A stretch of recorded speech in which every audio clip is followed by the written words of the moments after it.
I'm Jessica Haro, and I'm here with sound engineer Bradly Clar. Thanks so much for coming. Oh, my pleasure. Glad to be here. So, first, can you explain to us what is a sound engineer? Sure. Sound engineer can be a lot of things. Working in the sound field, that could cover someone who mixes a live music show, or mixes mixes a Broadway show, in theater, or does not be Broadway. To what I do, which is production sound or location audio for film sets. And there's a few other things I didn't mention, but pretty much anyone that works with sound, and I think specifically it gets into the sound equipment side of things. Now, you do both the sound for on the set, but you also do post-production. Mm-hmm. So what are the differences and what are the unique challenges with each? Sure. Let's start out with production audio, which is when we're on set filming, and that can come with its own series of hurdles that you need to figure out. For instance, I think something that's often overlooked is when we first get to a brand new location, as in we weren't there the previous day, we need to kind of understand the radio frequency field around us, because all of our microphones need to operate on that. So you go through a whole process of figuring out where it's clear, and you got to make sure you're not having compatibility issues from the channels, because if you pick one channel, for instance, it'll have harmonic kind of resonance on or harmonic signal on through, you can figure it out through math, but through specific channels. So you can't put another lob on that channel. You'll have your own microphones kind of working against you. So there's that element there. It's a very fast, often fast-paced environment. It can be very chaotic. Not always. It can be very chaotic in the mornings. A lot of people trying to do stuff. You got your AD trying to help manage everyone. A lot of moving parts. Beyond that, the next kind of thing we would be looking into is how well the sound quality is, or what we call signal to noise ratio, which is simply a signal is anything you're trying to record. For us on set, it's the talent's voice, but it could also be production effects, car doors slamming, as long as they don't interfere with you getting the dialogue, which is the number one. You'll have to start looking into what kind of sounds are around you and what you can kind of help clear out. So signal is what we're trying to record, noise is everything that's there, but we really aren't trying to record that as much as possible. So again, background noise, any of that type of stuff. So then, because you do both production and post sound, what exactly people in post need from the sound department? Yeah, sure. I feel that really informs, my post experience really informs what I do on set. I can easily find those moments where hey, this fix might be needed, but hey, this is going to take us this much time to fix us. We are in a rush. This is something that can easily be fixed in post. 10 seconds, easy fix. Versus something where you're not going to be able to fix this in post. Just an example that comes to the top of my head is lavalier microphones, the microphones that our talent wears, which is often a backup to the boom microphone, which is the one hanging over their head. But for various reasons, you might not be able to get a clear line of sight or good signal.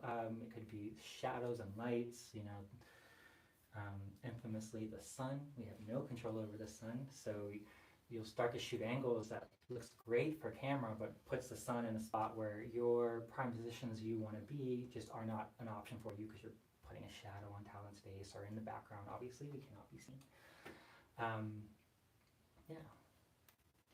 So then, what do you wish that more directors and more people on set knew about sound?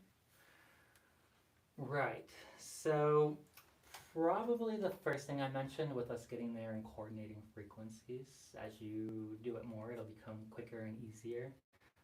But at the same time, we're working with, so a new issue that's kind of arisen in the last 10 years is a lot of camera equipment and lighting has switched over to stuff that's controlled by radio waves, so we might be working in the same field. So often I feel those departments might not fully understand what they're working with and how that can affect around them. For instance, one of the biggest headaches is a cable that's leaking RF, radio frequencies everywhere. So you might be sitting around, everything's good, you've done all your checks, rehearsal's fine, all of a sudden this kind of gets introduced into the mix, and now part of your sound's not working. Obviously very important.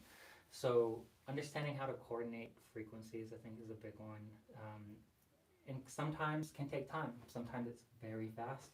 Sometimes you're dealing with so many hurdles that's going to take you a bit of time, and that's going to start eating into the time that you need with to work with talent, for instance. We're always the last person to work on talent, putting the lob on them. If it's ever possible, I'd love to do it beforehand, but often it's just not. So they'll be bringing you talent at a time when production is trying to cut off as much time as possible to get running. So often you will be shortchanged on time to be able to do that. So you and your AD need to kind of understand if you're in a situation, I touched on this for a split second earlier, if, for instance, that boom is not working, we know we need that loft to work, or we're not going to have any usable sound from them. And that's the last thing you want as a production sound mixer or boom operator, is to have audio that you can't use. Mm-hmm. So you might need to spend extra time making sure that this lavalier is going to be good no matter how much action you have going on. An extreme example would be recording sports athletes who are obviously getting worked up, they're obviously sweating and stuff, so you kind of need to pay more attention to do that. Mm-hmm. So then, I know if you ever look in like the special features of a film and you see the scenes as they were shot, there's less sound than you would expect. And then you see the full feature, there's so much sound.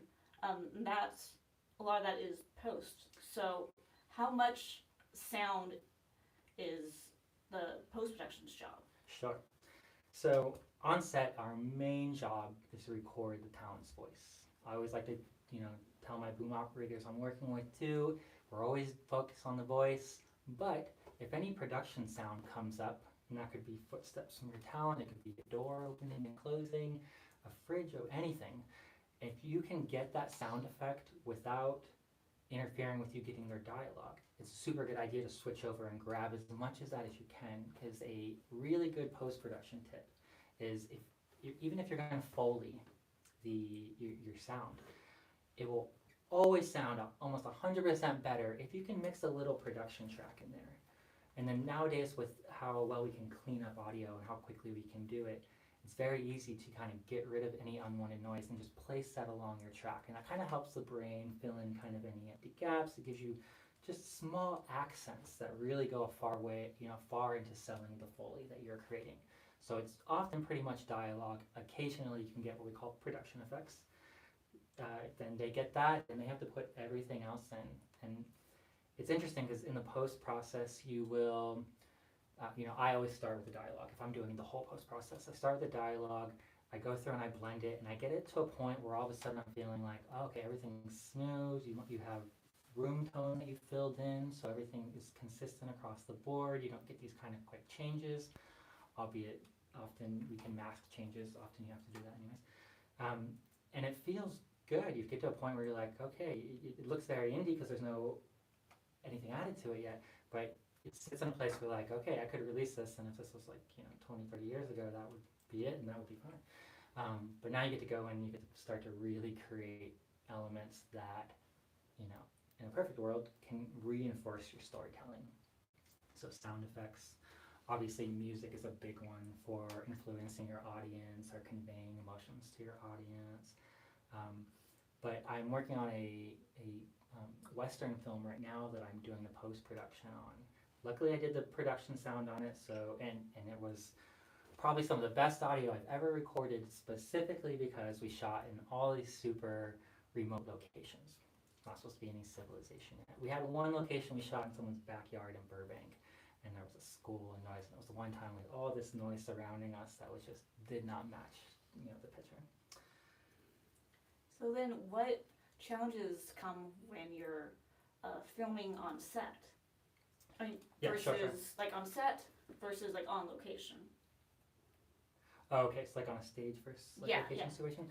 Stages are so great. I love filming on stages. Granted, they are expensive or can be, but you also have in Los Angeles, we have a wide range of stages and quality, from really beautiful ones that are, you're working with, sound doors and everything, to, warehouses that are sitting under a flight path in LAX, for instance.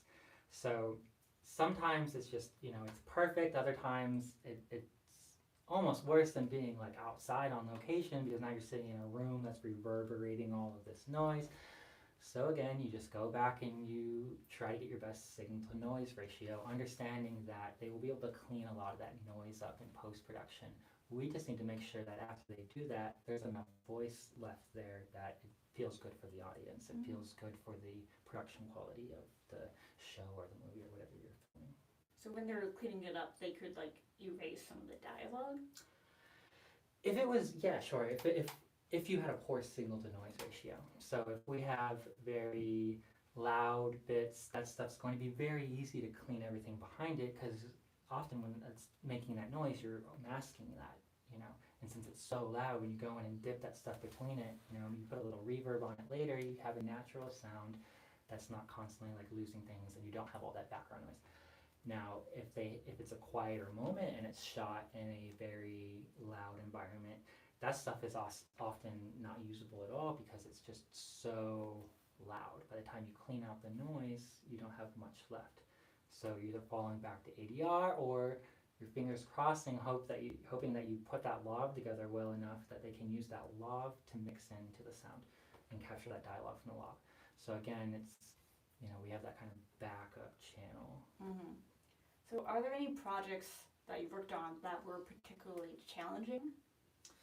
Sure. I worked on this project called, the final release is called Return to Tomorrowland. And that one mainly had to do with the difficulty had to do with our locations. So we spent the first 10 days up in Illinois, shooting just outside of Chicago in Lakewood, and then shooting over in just over the border in Kenosha, Wisconsin. That one we were kind of working in just kind of colder environments, that comes with its own set of things. It's gonna like zap your batteries quicker and stuff like that, so you have to plan on them. This particular one, production had been chasing snow. They were trying to find a place where it was snowing, and they finally found this place, and it was a blizzard before we got there. We got there and there was just no snow. It was all gone. It all melted. So they hired a company to come out every morning and make fake snow for the entire properties that we were filming at. And then cut to the last day there, we had to cancel half the day because that blizzard came back in right as we were about to leave. So that was interesting. For that project, we continued shooting, came back to LA and shot our interiors, and then went to Miami to shoot more of our exteriors, those being the two locations that the film was actually set in. So in Miami, we were going to be working with water. We were going to be working in the ocean, to varying levels, quite high enough up that they were going to be renting wetsuits for crew and everything, because some of them are going to have to get into that water. One of those people was my boom operator, Brian, and we went through so much pre-production for that and planning, probably more planning than I had done for any production, just because logistically we were dealing with a lot of stuff. Some of it was new to me. I'd never filmed out in the ocean like that before. So we were going through all these things, what he was required of him, and then 3 days before we go to shoot and leave to go to Miami to film, he's like, hey, just so you know, I don't know how to swim. No. So I remember telling my producer this, and I think she was, the production had gone through so much at that time. I think our producer was just like, if Brian floats off, I'm just going to float off with him. And that was amazing. I have amazing photos and videos of him up to, chest deep in water with a boom pole, right out in the ocean filming. We've got some great stuff with the waves breaking on them. So you're literally filming 30 feet out, and every time things are hitting you, and you're kind of trying to work with that. We were working with a new part of the crew that was specifically hired to do the water and underwater filming stuff. So, they're still working with some new people there, so you're not always quite sure how that workflow will work. Although in a situation like this, we kind of just understood we needed to use super directional microphones, which meant that he could be further away and still get audio, and we could kind of be out of their way. So, yeah, when you're working in situations like this, obviously there's physical challenges, but are there any challenges that the environment brings to the sound? the environment, sure. So that would be, touching back, it would be our noise, right? The stuff that we don't want, the stuff that's kind of getting in our way. So that could be, tons of things from, here in Los Angeles, planes flying to LAX. It's a constant, it's constant flow of planes. So if and this happens a lot, if, someone books a location that's just in a bad sounding area, there's just often very little that you can do. So you need to just pull out all your tricks of what you can do and just both kind of hope for the best, But then very importantly, you need to run things up the chain, or covering your butt, as they say. If you have anything that's going, it's going to kind of reflect or sound kind of poorly in post, let them know. Let them make the decision, or give them the option to make the decision to either fix that now or to live with it. That will make you look a million times better. I hear nightmare stories from friends all the time that hey, we ran into this issue with our sound, and unfortunately our sound person didn't tell us anything about it. So yeah, apprise everyone. So what exactly makes good sound, and are there any films that are great examples of good sound? Sure. So if we were talking about just the dialogue, this kind of comes back to the importance of capturing a warm voice. Picture is very subjective. You're looking at it, say you're in a theater, or you're watching from home on TV or on your phone. You kind of look at that picture with a very, it's outside of you. Sound lives inside of you. So that sound comes, and you just are taking that sound. So it's without much thought. It's not as subjective. So if we're talking about dialogue, we want a nice, warm, recording. So for instance, what I do, I often make sure my microphones, if possible, can sit in the sternum, and we get some of that chest resonance. Because when that audience is watching it, that warmth of that voice is going to make them connect with that, with that character more. They're going to kind of feel more lived in with that character. So I want to ask before we close, what advice do you have for people who are going into sound engineering and sound designing? What should they do? What skills do they need? Sure. I went to school at Savannah College of Art and Design, and one of the things they, taught us is not simply creating that project fully, but doing that while working with time constraints and deadlines. So I like to tell people that are just getting started in the post-production side of things, start with your biggest problems and work backwards to the lightest problems, because you'll find that very quickly it falls into a nice place once you start to get those jarring, issues out of there, and you can kind of blend that stuff. That'll go miles and miles for the quality of your project against the time constraint. For production audio, don't, stay vigilant. It can be, it's a crazy, often rushed kind of process, just because there's so many pieces and so many things can fly in the face of what you're doing that you need to handle, and that's happening to everybody, So, don't take things too personally. If you feel like what you're recording or your department's kind of being kind of pushed to the sidelines, often there are very important reasons for that. Often a good AD understands all the departments and understands what we really need to fix and what we can live with, which is also part of our job on set. Post-production, I feel, informs me a lot of this. What is something we're running into that it's going to be a 10-second fix in post versus something that's going to take hours, or it's going to possibly be unable to be fixed in post, and you might have to just settle with it. So where can our audiences find out more about you and your work? Sure. obviously there's my IMDb page. I think I've got listed on my Instagram, which is with underscores I bring the boom, and you can kind of look there. People are more than welcome to just reach out to me. You can message me on there. I love talking about sound. I tell people all the time, especially when I find out that they're enjoying talking about sound. I'm like, ask me anytime. I love talking about this, and there's so much information that I would just love to pass on to people. I've gone through, not that this was a very hard journey or anything, but I've gone through many kind of hurdles and issues that I've overcome that are now just second nature to me to fix. I have, out of all of my sound equipment, I have a whole giant crate that's just filled with stuff that I almost never use on set. But every now and then something will come up, and if I couldn't run and go grab this one piece of equipment that I almost never use, we wouldn't get good, usable audio there.